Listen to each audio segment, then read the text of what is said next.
Hello, my Jason O, and Digimon, the franchise, has a very soft spot in my heart. I kind of enjoy Digimon a lot more than Pokemon, mostly because of the sort of unique world it presents itself as, and the story itself is a lot more interesting than the stories of Ash Ketchum and his sort of, I guess, very mixed sort of bag of supporting characters throughout each season, and also the very loose plots it also has as well. You're just mostly preaching friendship as its big thing. Granted, Digimon has that same theme as well, but my favorite season of Digimon does not really present itself that sort of way. Probably one of the darker seasons of Digimon, controversially, due to many themes and ideas that are presented in that season. And the season I'm talking about is the third season, Digimon Tamers, which released in 2001 and ran until 2002. It's probably my favorite season of Digimon of all time because of its themes, its characters, and the directions they took the series after the first two seasons of Digimon, which presented itself as very similar to Pokemon, with this friendship ideal and this whole ideas of the Digimon Digidestined partner along with their Digimon partner and their relationship and their bond as well. Obviously, the Digivolutions are always popular, but Digimon Tamers kind of took it to a different level, and it's probably thanks to the writer of this series, Chika J. Konaga.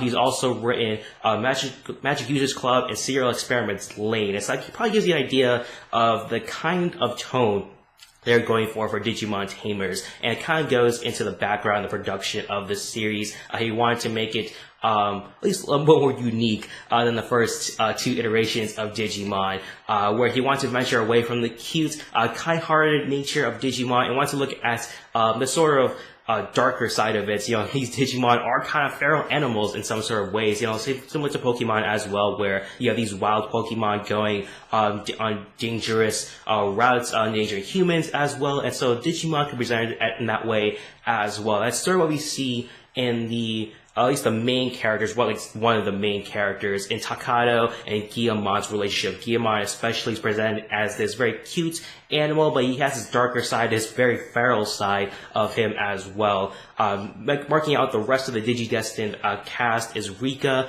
and her partner Renamon, and also Henry and his partner Terriamon. Intentionally using the English dub names because that's how I sort of absorbed the series. I know on the Japanese original version, they have different names, but I'm going with the English dub names because that is how I absorbed the series growing up, and still right now. I kind of like to watch the series over and over again to really see all the things I missed out on. And as you grow up, obviously you notice different themes and ideas and different character traits as you grow up and as you experience different things in your life. And I think right away with Digimon Tamers, they go at it in a very unique approach right from the start, where the first two seasons are basically a TV show in a very meta sort of way. The Digimon at least the first two seasons are presented as a TV show, with the collectible card game presented as this sort of huge plot tool where they are swiped through the Digivice, where you can sort of power up your Digimon to further heights, adding speed, wings, or whatever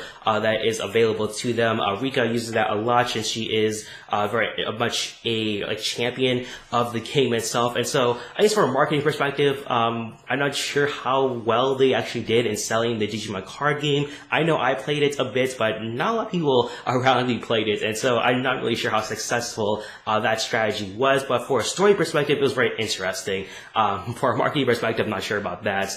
They're probably not so successful since neither Pokemon or Digimon really grew up to be a very popular card game. I think only Yu-Gi-Oh! Was the only one that became popular, but I digress there.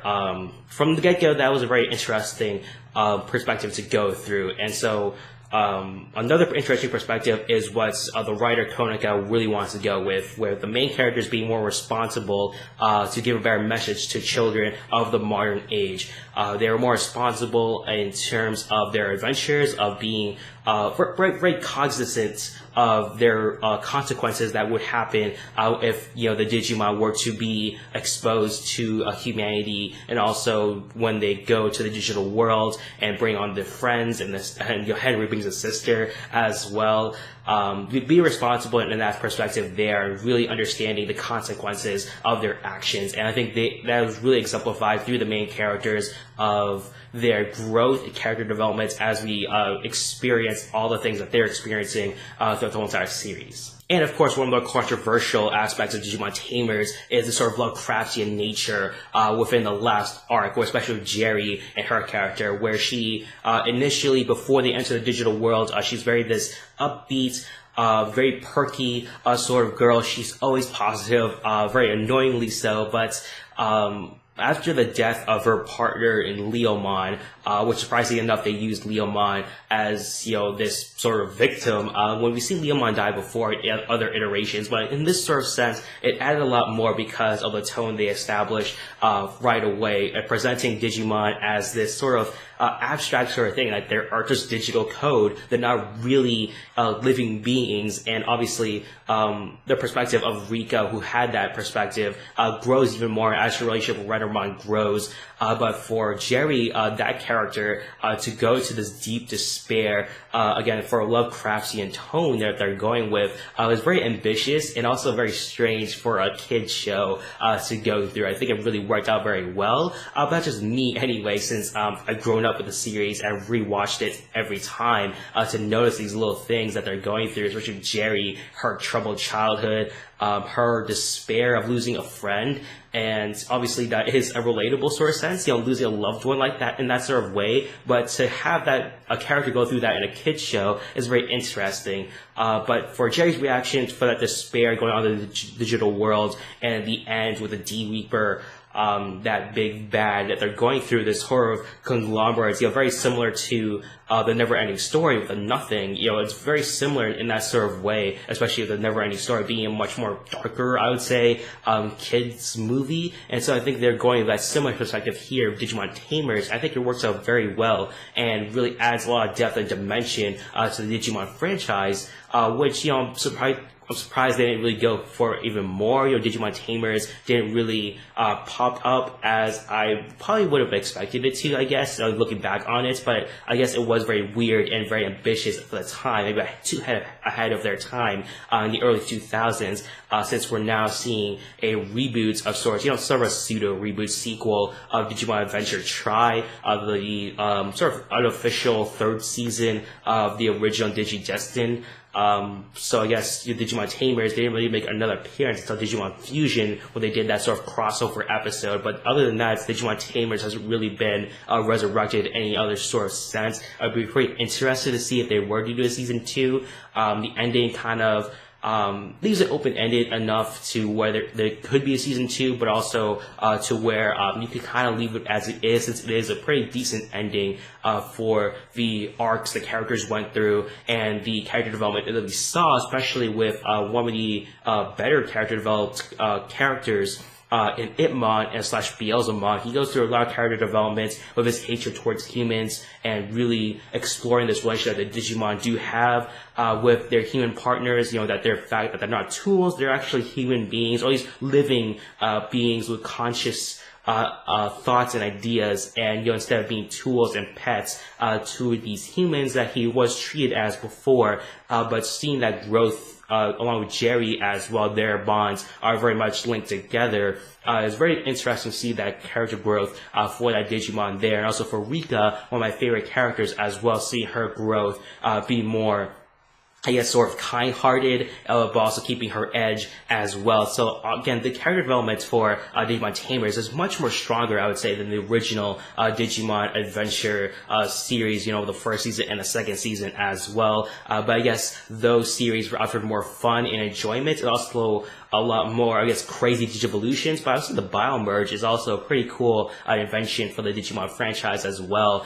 Seeing the human partners team up with their Digimon partners literally together, combine into one sort of mega ultimate Digimon is really cool to see that there, especially after seeing a very darker version, I would say, of Tai forcing Agumon to digivolve into Skullgreymon, in that very dark sort of sense. They went even darker with having Takato forcing Guilmon to digivolve into a mega evolution, seeing that there, the whole It's the way it's presented in a very dark sort of sense, especially the tone, the growls of Guillemot, as I said before.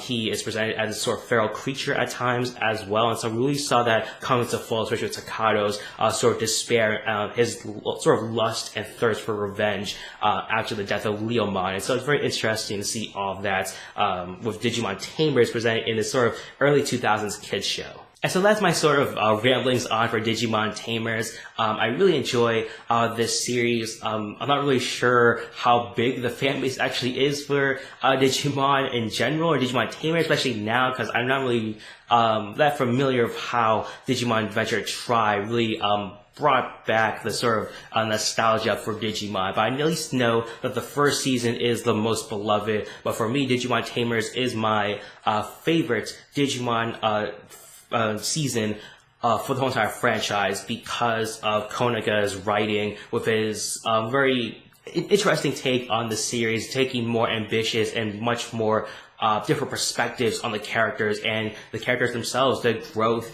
and the cool inventions of the series that were introduced. The Biomerge Digivolution is probably my favorite Digivolution of the series. And so, do you guys share the same sentiments that I do?